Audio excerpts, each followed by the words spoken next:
Hey guys, welcome to this iOS setting guide, and here I will detail how to restore deleted math notes on iPhone. So if you're using the math note feature to solve mathematics and now you want to recover all your deleted notes on the math note that you have deleted after using them, then this video is going to walk you through how to do this step by step. So literally, the new math note feature allows you to solve mathematics using the new calculator feature alongside notes.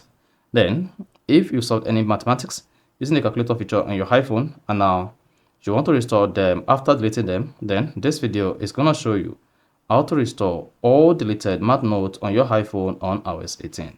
So if I don't know this, you found this often informative, please don't forget to like and subscribe. Now, the first thing you want to do is you want to go ahead and open the math note. Then on the math note, this is what you're going to see on the first page. If the note is deleted within 30 days, you can just go to the recently deleted under iCloud and click on that. Then once it's selected, you're going to see all the notes you've deleted on your iPhone, including your audio recording and then your handwriting notes. Then go ahead and click on the edit button at the top right.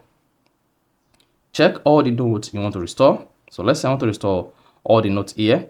Then click on move. Once you hit the move button, you'll be prompted to select where you want to move the notes to. So go ahead and click on math note. There you go. Then if you now leave the recently deleted folder, you can see it's not available. Then come to math notes. Then here are all your deleted math notes. So you can use this to restore your deleted math notes on your iPhone on iOS 18. This also includes recording audios. So you see that? So that is basically how to restore deleted math notes on iPhone iOS 18. So if you found this often informative, please don't forget to like and subscribe.